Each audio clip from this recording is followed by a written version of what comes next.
एक अद्वितीय प्रेरणादायक कहानी। संकल्प और ब्रह्मचर्य प्राचीन काल की बात है।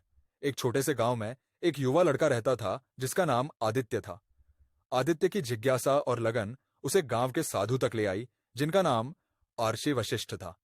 आर्षि वशिष्ठ अपने तप और ज्ञान के लिए पूरे क्षेत्र में प्रसिद्ध थे। आदित्य ने मन ही मन तय किया कि वह आर्षि वशिष्ठ के आश्रम में जाकर ब्रह्मचर्य का पालन करेगा और ज्ञान प्राप्त करेगा। एक दिन आदित्य ने अपने माता पिता से कहा, मैं ब्रह्मचर्य का पालन करते हुए अर्ष वशिष्ठ से शिक्षा लेना चाहता हूँ। माता पिता ने उसे आशीर्वाद दिया और उसे आश्रम भेज दिया। आश्रम पहुंचकर आदित्य ने अर्ष वशिष्ठ से निवेदन किया, गुरुदेव, मुझे ब्रह्मचर्य और आत्मसंयम का मार्ग दिखाए। ऋषि वशिष्ठ मुस्कुराए और बोले, ब्रह्मचर्य केवल शारीरिक संयम नहीं है, यह मन, वाणी और कर्मों में भी संयम का पालन करने का व्रत है। यह कठिन है, परंतु इसे धारण करने से तुम जीवन में अनंत शक्ति प्राप्त कर सकते हो। आदित्य ने पूरी निष्ठा से गुरु का उपदेश मान लिया। वह दिन रात तपस्या में लीन रहता, कठिन परिस्थितियों में भी अपने संकल्प पर डटा रहता।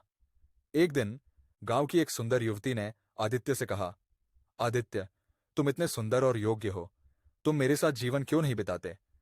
आदित्य ने मुस्कुराते हुए उत्तर दिया, सौंदर्य नश्वर है, आत्मा का विकास ही शाश्वत है।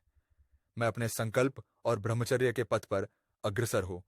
उस युवती ने आदित्य का दृढ़ निश्चय देखा और उसे प्रणाम किया। धीरे धीरे गांव में आदित्य के ब्रह्मचर्य और उसकी तपस्या की चर्चा फैलने लगी। लोग उसकी दृढ़ इच्छा शक्ति और आत्मसंयम से प्रेरित होने लगे। कुछ वर्षों बाद आदित्य ने अपने गुरु से विदाई ली और अपने गांव लौट आया। वह अब एक ज्ञानी और सिद्ध पुरुष बन चुका था। गांव के लोग उसे सम्मान और श्रद्धा से देखने लगे। आदित्य का जीवन उन सभी के लिए एक प्रेरणा बन गया जो आत्मसंयम और ब्रह्मचर्य के महत्व को समझते थे।